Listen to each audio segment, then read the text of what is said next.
Why do cold seasons feel warm? By that I mean in your memory. When thinking about fall and winter, why is it that there's so often this warmth to those memories? A warmth that feels different, I'd say, from the nostalgia you may have for a summer's day or springtime. Is there something about the season that makes that happen? Is it that we contrast our memory with the literal temperatures from the day? I think it's a combination of things. I mean, fall is the beginning of the end of the year. It's the harvest. It's a time of festivals and the lead up to Thanksgiving and Christmas. So maybe it's just that the season in general is loaded to leave us with a nostalgic feeling. But I think it's more than that. When the temperature shifts and the night grows longer and when the wind whistles like it's a folktale, the world around you kind of just breathes fall. I bring this up not to sound like a corny Hallmark movie, but because I think the season being such a time of change, with leaves changing colors, temperature changes, and other such seasonal shifts, it's interesting to me that there's a constant nostalgia for such a time of change. It almost feels paradoxical in some ways. But within that nostalgic paradox, I think a common theme of change emerges. That such a season of change rings in the closure of a year and consigns the events there within to the annals of our very own private history is an odd thing that's always left me feeling warmly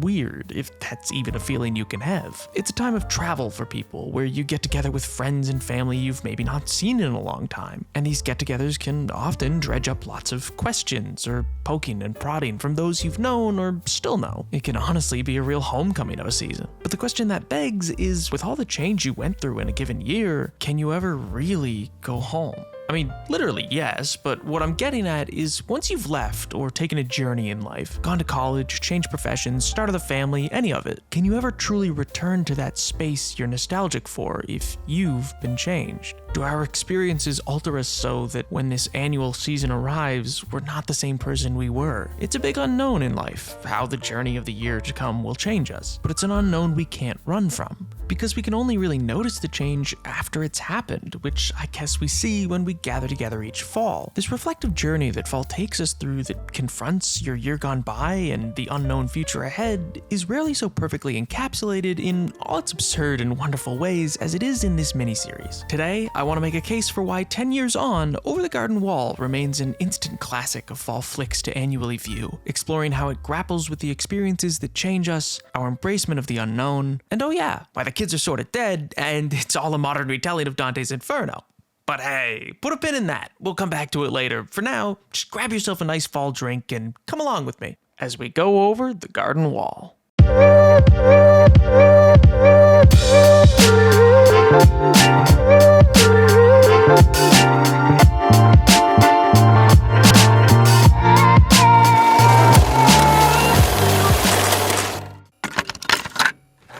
Okay, so to start, Over the Garden Wall is a show like few others. It certainly can be connected to its contemporaries like Adventure Time, Puppy Cat, Flapjack, Infinity Train, Gravity Falls, and so on, and it's even worth mentioning that show creator Patrick McHale worked on both Adventure Time and Flapjack. And it shows, as Over the Garden Wall shares much of the absurdist style married to an intricate and often mysterious story that made those shows such standouts. However, it's also incredibly singular and definitive in a way that those shows, at least in my opinion, often fail to be. Being the first miniseries on Cartoon Network will do that though, but honestly, it's almost better characterized not by its contemporary cartoons, but rather by bygone folktales. As a show, it's a tight 10 episodes that balances its storytelling perfectly to allow each episode to stand alone as a self-resolving plot, usually with a theme or message akin to a folktale, but all weaved together slowly coalescing into the overarching story. Narratively, it's a masterclass for that reason alone. The premise is simple and hooks you instantly, where we meet our two leads, Wirt and Greg, upon their path in the unknown, both literally and figuratively, as they're lost in these woods, which we in the audience are told is a place known as the unknown. It strikes them suddenly that they're lost, with no recollection of how they came to be in this unknown, and with no classic fairy tale trail to lead them home. The roles they play are familiar to any audience though, with the no-nonsense older sibling chastising the insatiably silly younger sibling. I actually think in many ways this story speaks to that dynamic most in exploring the bigness of childhood and contrasting it against their situation, but I've already done a video about growing up, and I mean, I'm a hack of a writer, but what kind of sycophantic crazy person would repeatedly write on the same topic just because it was popular? Anyway. Instead, here I'm looking to focus in on how this show works to engage its audience through its mystery as a storytelling device, drawing you into its narrative by making you focus on what connects these otherwise standalone episodes and how these boys change along the way. In many ways, it makes you focus on what you don't know yet, what is unknown. It's a great creative choice, and anyone I've ever shown this show to finds something they love about it for that reason, which I'm interested in the seeming universal elements of this mysterious story that speaks to people in that way, exploring ideas of facing your fears, of what it means to be lost emotionally and literally, and how we learn to cope with our own grief and loss. Because Over the Garden Wall is more than just a comfort show. I really think that it has something to say about the innate and intimate human fear of the unknown and the uncertain. It just has the added bonus of doing that with some of the most whimsical and warm storytelling that I've ever seen. But we watch Wirt and Greg go on a journey, meeting colorful characters like mainstay Beatrice the Bluebird, who promised to help find a way home for the boys after they freed her from a tangled bush, and the Woodsman, who weaves in and out of the tale, grappling with his daughter's passing, and warning the children of the ever-present beast, the antagonist that lurks through the unknown, preying upon all those that lose their way. Beyond that cast of characters, the show mostly relies on introducing characters as needed for a given episode, and being done with them right after. Well,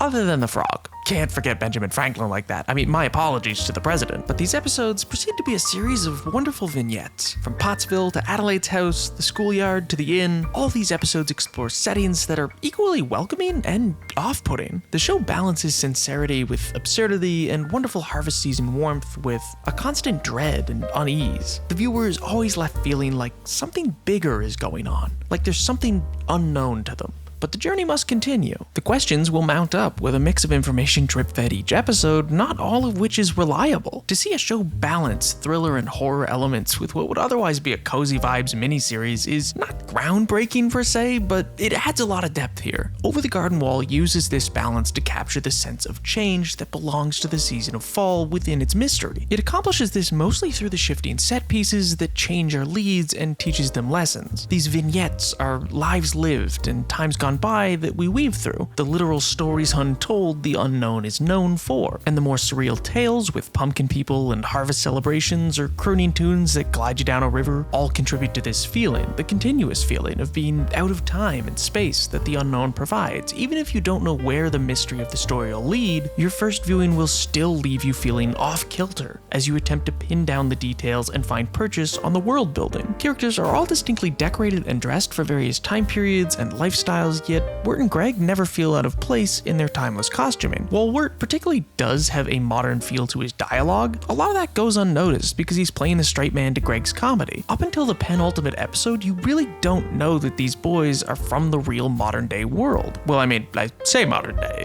I guess it's arguably more of a whole timeless 80s-esque small town type setting, but that's neither here nor there. The point here is this wonderful celebration of fall balances spooky with cozy, the quintessential dichotomy of the season, and that by doing so asks its viewers to simultaneously relax while being vigilant of the mystery that they're wrapped up in, because the mystery is almost its own character, and it plays a major symbolic and thematic role even before you realize it's there, highlighting oddities like the woodsman's lantern, the shadowy visage of the beast, the slowly changing seasons from fall into winter within the unknown. So as the episodes draw on and they move into the dying and snowy climate of the beast's woods, all of these narrative elements inform you that these seeming self-contained episodes do make a story with a plot, but the mystery is contrasted against the visual and auditory elements that give the series its detached, nostalgic feeling. I bring this up because I think the show is asking you to balance these feelings because that helps open you up as an audience member to exploring the deeper messaging, not just enjoying the fall scenes and the malaise of nostalgia, but being engaged with the topics this story will dive into as it goes.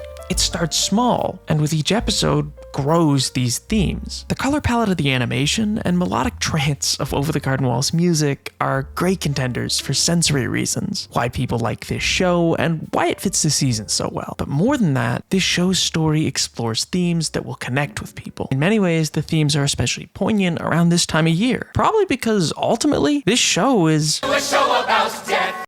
That's right, I told you we'd get back to this. Now, when I say this is a show about death, understand that I'm offering my own take on what's going on in this story, because once you get to the penultimate episode, the rest of the series takes on new meaning. No longer is this a simple tale of brothers lost in the woods, but now the unknown becomes not just figurative, but a literal place for the characters, a limbo between life and death. Everything we saw leading up to that is changed by this information. Literally everything. Even the opening title card of each episode that fades out with a distant yet ever-growing nearer train whistle. This isn't just interesting though. I don't want to just recap all the little details that point to Wirt and Greg being in a state of limbo or experiencing the unknown as the afterlife. I think that discredits the show's messaging. Because in the same penultimate real-world episode, Wirt confirms to himself that he's headed out into the unknown. He's going after what he wants in life, and for once not getting caught up in what unknown possibilities may assail him along the way. However this journey may change him or alter his life, he's going to venture forth on it. That is the promise he's making. Now, Wirt's talking about sharing his feelings with a girl he likes, but it connects to the overarching message, which for this show is that you cannot let what is unknown determine your choices. Even if those choices may leave you a changed man, you can't let it consume you and paralyze you, rooting you into the ground like some sort of rooted to the ground thing. I don't know, maybe a bush or something, or maybe a tree. I don't know, maybe an Edelwood tree. Maybe it's a stupid bit. But that's heavy. Particularly when paired with something like death. Because really, what greater unknown is there than what comes next? So I think it's no accident that a show that explores the topic of death so openly and the mysteries of the land beyond wants to parallel the unknowns of life's greatest mystery with our everyday unknowns. Sure, they aren't exactly of equal value, and yet maybe they are. Both are equally known. Will Sarah like Wirt back? Will he fit in? Can Wirt be open about his feelings? These are all just as important unknowns to Wirt in that moment as what comes next after passing. We make such a big deal about passing on in our lives that we often forget that the question of what comes next is kind of as unknown to us as what'll happen tomorrow. Because the beauty I find in this show is that it kind of explores that theme with the understanding that maybe we don't have to spend so much time worrying about it. When we see their full journey, it seems obvious that they're making this journey in the afterlife, but within the story, Wirt and Greg are just trying to find their way home. Simple as that. They just don't want to be lost anymore. They don't see this as a grandiose story of journeying in the circles of the Inferno. They don't even fully understand the unknown they wander, despite what warnings they are given by those they meet along the way. The unknown is an ever-present threat, wearing down their resolve, with the beast lurking in the wings for the children to misstep so they can be rooted down and lay lost forevermore. Allegorically, this is an encapsulation of the feelings everyone experiences as they live through life. Everyone is lost to some extent. We just hope to find our way out of the woods. But the characters don't view their journey that way. They don't see this as some escape from the afterlife. Instead, this is just an attempt to get home through multiple self-contained journeys where they learn about judging people too quickly, or what it takes to make the world a better place, or betrayal and trust. They don't know this is life or death, just like you don't know. Only in hindsight can we really see how a journey shaped us, challenged us, weaved together. When you're going through the journey, you don't typically realize what impacts it'll have on you down the road until you take time to reflect on it. Kinda like what happens when you reflect on your year gone by. Now, you're probably wondering what any of this has to do with some 14th century Italian dude's self-insert fanfiction. Well, a whole video could likely be dedicated to all the connection points Over the Garden Wall has to Dante's Inferno, from themes and motifs of the journey right down to the parallel protagonist. Wirt, for our sake, is the Dante stand-in, Dante being the author and main character of Inferno, because yeah, he was a big nerd. Both are nerdy though. Insecure, artistic, they're long-winded, write poetry, wear red hats, and are even both in love with a girl as a driving factor in their story. Dante's love being Beatrice, which, yes, ding ding ding to eagle-eyed viewers, is the name of the Bluebird Guide in Wirt's Unknown, whereas Wirt is in love with Sarah, though there is a kind of kindred spirit thing found between Beatrice and him to some extent, but that's neither here nor there. Different video. Anyway, like I said though, a whole video could be done dissecting and comparing these pieces of media. But that's not exactly why I'm bringing Dante into this video. Because as interesting a literary study as that would be, I want to more focus on how this comparison helps us clarify the messaging Over the Garden Wall's conveying to its viewers. How the quote, circles of hell Wirt and Greg descend through evoke Dante's Inferno to teach specific lessons and alter our leads as they journey. Because they really are altered. I mean, mean, yes, in the end both boys wake up and still play their roles, but you can see Wirt has more confidence. He's self-assured in asking Sarah to come over. He's not letting himself be plagued by Jason Funderburker's existence. He stood up to the beast and his unknowns. He came to peace with his grief and feelings of betrayal from earlier episodes. He will not just do what he's told. He is changed. He's not the Wirt that entered the unknown. And we get to see this growth occur in the unknown. In this space without time, Wirt goes from blaming his problems on Greg and doing anything he's told to fighting Lucifer in his realm of treachery for his brother's immortal soul. That's not hyperbole. The beast is the stand-in for Dante's devil, literally being depicted as a multi-faced horned Lucifer of Dante's Inferno that we meet in a frozen, windswept waste of hell's final circle of treachery. I promise you, I'm not crazy. The connections here to Dante let us recontextualize Wirt's journey as one of redemptive and soul-searching quality. They're in a space they aren't meant to be in yet. I mean, we learn as much from the people of Pottsfield who tell Wirt, you're early, you're not supposed to be here. So just like Dante, the journey Wirt and Greg go on is one of escape. However, unlike Dante, Wirt and Greg go through these circles of the unknown, prioritizing human happiness, prioritizing self-growth and self-determination. Their version of this story does not lord divine will and judgment over people they meet. Instead, their aims are to break cycles and leave areas better than how they found them. The easiest example of this to pull from is in episode 5, Mad Love, which is a stand-in for the Circle of Greed in Dante's Inferno, which shouldn't be too much of a surprise given it's an episode that revolves entirely around two rich people who built mansions so massive they didn't even realize they'd built into each other's. Oh, also, if you weren't convinced that Wirt and Greg went to the land of the dead, well, Mr. Endicott's grave is actually the same gravestone that Wirt hid behind when he was hiding from Sarah and his friends, who were having age-appropriate drinks. Anyway, we see the boys split off here, and while Wirt opens up about his troubles with Beatrice, who is internally questioning her own greedy motives for helping the boys,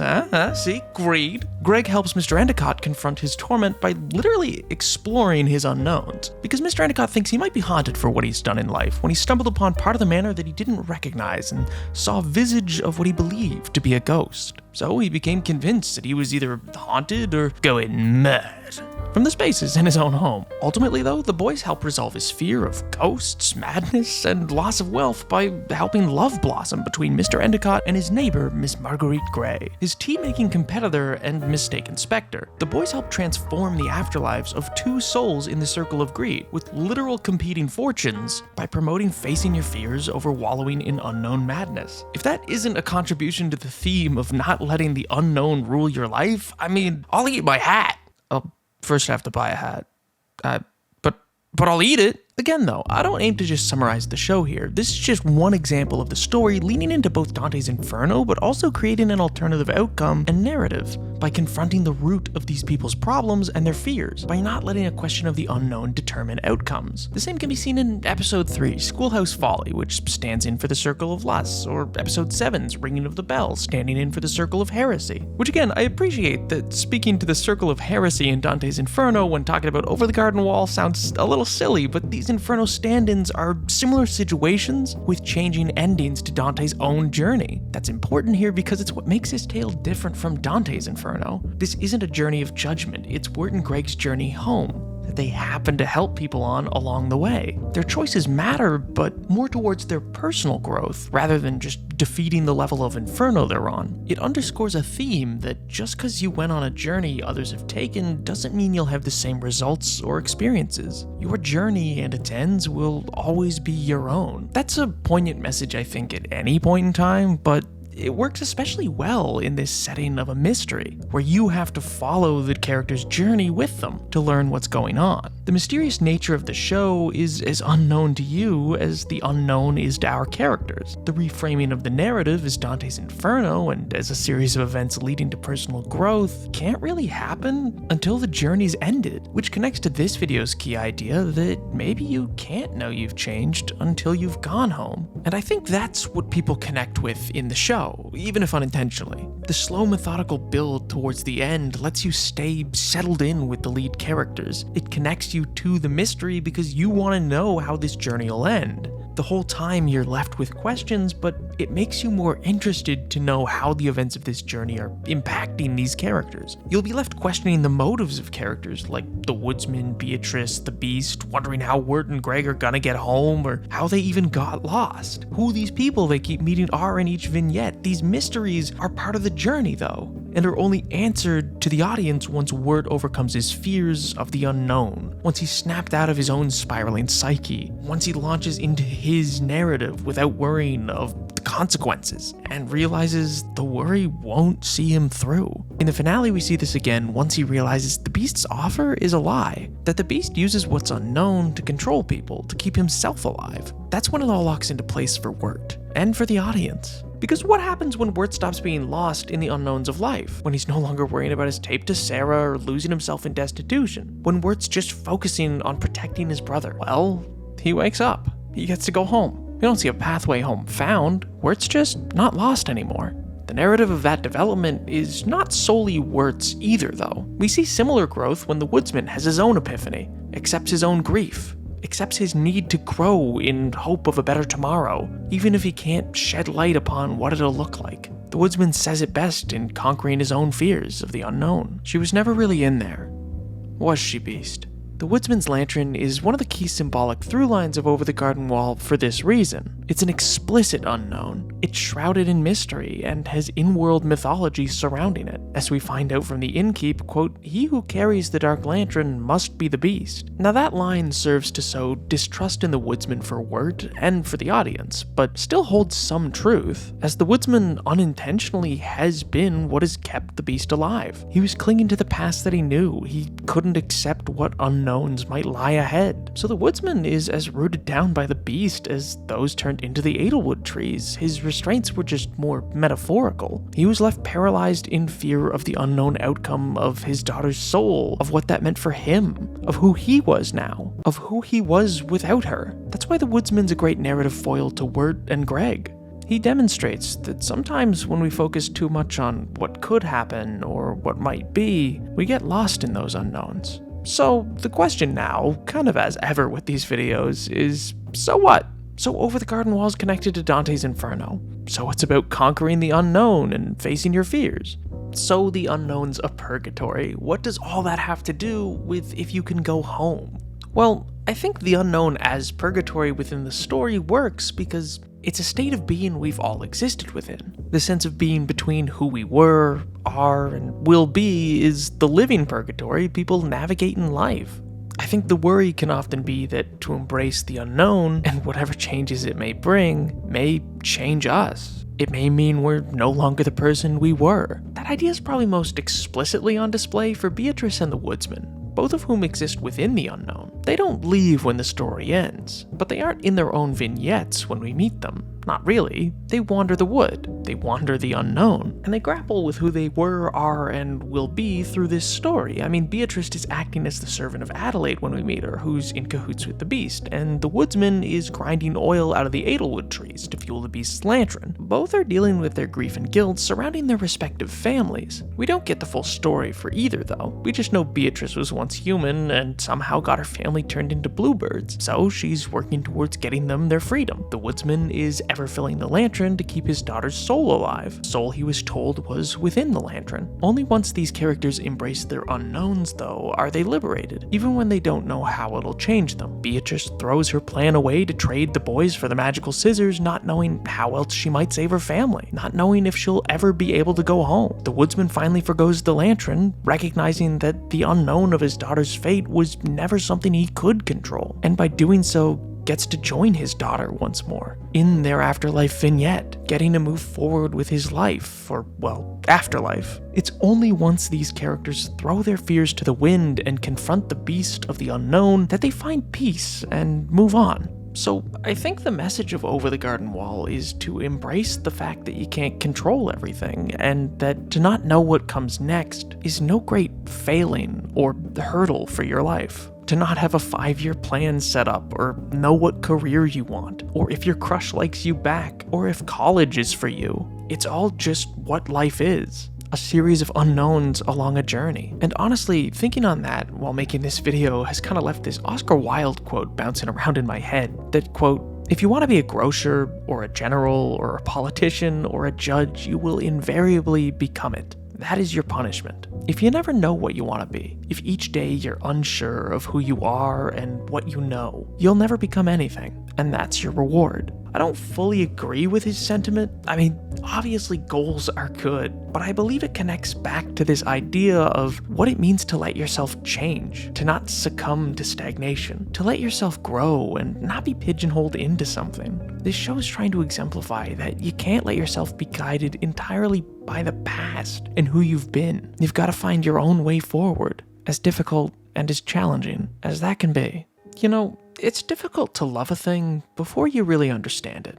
My relationship to this show has certainly been difficult for that reason. Ever since I first watched it, I knew I loved the show, but I found it hard to put into words why. It's so absurd and all over the place at times, but still so personal and subtle that I couldn't express why it connected with me so much. This year marks the 10-year anniversary of Over the Garden Wall, so it felt like a good time to talk about it. But in researching the background of this show and exploring my thoughts on it, it eventually clicked that, ironically, I love this show because it's all about connecting with the unknowns of life. That's not an original idea to this series, but it is explored expertly within just 10 short episodes. It never feels rushed or dragged. The tale of Wirt and Greg's journey through the unknown is just this perfect encapsulation of how anyone feels about the unknowns of life. It's scary, funny, nerve-wracking, and heartwarming all at once. And ultimately, I think this show taught me in life, it won't be about the journey or the destination. It'll be about the company. It'll be about who you surround yourself and journey with. Because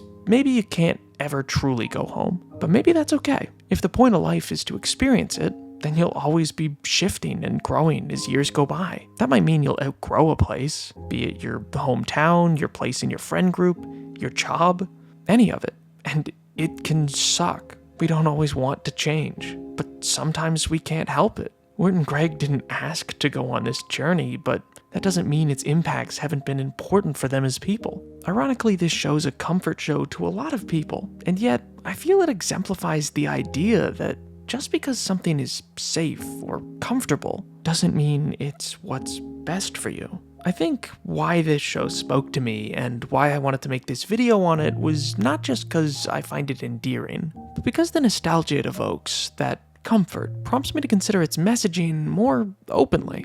Or maybe I just find it easier to honestly examine myself when lulled into the comfortable setting that fall brings, to explore unknowns in this place of pretend, to allow yourself in fall to get lost in that weird warmth that welcomes you when you go home. Because it is weird. It's weird to look back upon your year and realize how you've changed. It's weird for Wirt too, but he accepts that he can't control the outcome in this weird new space. So he puts his misgivings aside to go after what he wants in his unknown. Is it perfect? No. He tries to back out multiple times. He overthinks his interactions, but that's part of it. And I guess the title song of Over the Garden Wall probably puts it best. When we find ourselves in the swirl of golden memories that fall can be, it's easier to let our bygone burdens be mere echoes of the spring. But hey, thanks for watching. I'll see you next time.